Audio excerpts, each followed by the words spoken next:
For anyone who isn't familiar with the concept, a recursive translation is when something is taken from one language, translated to at least one more, and then converted back to the source language. The results can be quite interesting. Anyway, let's go. The adventure begins. Part 1. Pac-Man accidentally opens a portal to the underworld and releases a ghost. But the berries from the Tree of Life give little Puck the ability to eat ghosts. The adventure begins. Part 2.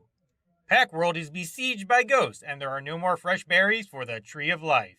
No animals, especially monsters. Part 1. After Puck and his friends defeat all the ghosts, Beatrice summons an army of monsters from the underworld. No animals, especially a monster. Part 2. Drass ups the ante by inventing a molecular magnifying glass to create a giant monster, while Puck finds himself in more trouble than he bargained for when he spots the little monster that saved his life. You can eat as much as you want. Lord Betrayus plans to disable the pack by having Inky, Blinky, Pinky, and Clyde feed him so he's too full to eat anything else. Berries and ghosts!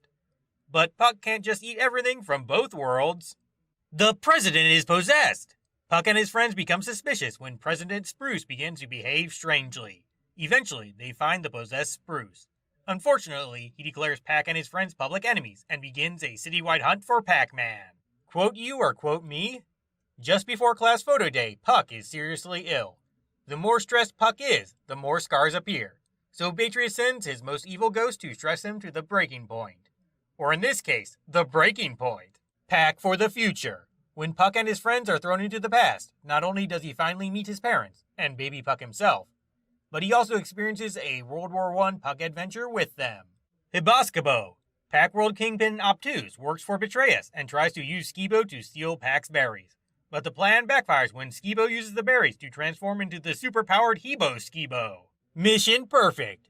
Pac-Man is physically controlled by Betrayus once he ingests a special microchip, and Pac's friends must help him infiltrate the underworld spy style to retrieve the remote. Nobody knows. Lord Batteris robs a warehouse of ghost corpses, but not before Inky, Blinky, Pinky, and Clyde grab the corpses and divide them. Puck, Saley, and Spiral must take over the underworld warehouse. 4 ghosts lead an uncoordinated body. Looks like before. Lord Camphor wants to prove he's more than a scientist, but it turns out he's not the warrior he once was. Betrayal raises the temperature. Pac-World is overheated, and Treyas reveals his plans to start Pac-World. Pong Pack Fever. Aunt Zephyria takes on Lord Betrayus at the annual Pac Olympics. Driver set. Puck fails his driver's license exam at the hands of Mr. Strickler, a ridiculously strict employee of the Hover Department. In order to save Pac-World, Pac must fly Pacroccini to the underworld, but Mr. Strickler reluctantly goes with him as he only has a learner's license. To disassemble. Betrayal's fate seems to change when he summons a witch from Hunter to cast a bad luck spell on Pac-Man. The only problem is that the witch will only return the potion if Betrayus promises to marry her. Indiana Pac and Slime Temple. An ancient artifact once belonging to Puck's father leads to a temple in the labyrinth that may hold the secret of the Tree of Life. Star Pac. Dr. Baddix must lure a giant ghost to threaten Pac-World and grow Pac-Man to planet size to save the crisis. But who will save Planet Pac from the effects of its expansion? Stay with Pac-Man. On Valenpac Day, Pinky is so jealous of Pac's friendship with Seely that she tries to get rid of her rival.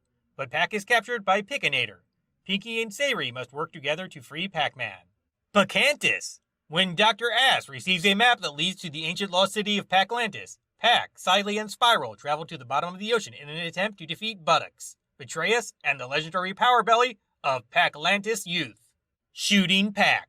The demonic Dr. Baddix of a military clan of radio-controlled prehistoric Pacosaurs attacks Pac-World. Only the primitive Pacan can stop the savage Saurs. But who can stop Pacan? Very spooky night. Since Pac-World's 2 moons turn blue every 100th of Halloween, Beatrice asks the evil Count Pacula to banish the last yellow orb from Pac-World. Big load!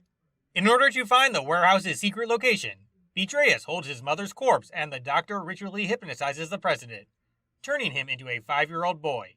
Friend, let's see who gets to the warehouse first. Mostly words. When a giant robot invades Pacopolis and possesses a weapon that disables Barry's ability, Pac-Man faces the ultimate test and almost succumbs to the suspicion that he is no true hero without Barry. The Spy Who Tricked Me. There's a new threat to Pac-World, a quality spy ghost named Spectre. He possesses Aunt Safraya's pet dog, Ogle, and infiltrates Lord Camphor's lab to prove himself a worthy adversary to Puck. To stop him, Puck gets help from an unlikely source. Pointed head aggression. Apex, the spiky-headed alien, teams up and makes a deal with the underworld to take over Pac-World. But Braith is unaware that the aliens are even more redundant than he is. You only have one chance to win. Betrayal must give Pac-Man control of the entire Ghost Corps, including Betrayal. It's all the same thing. Thank you for the registration question.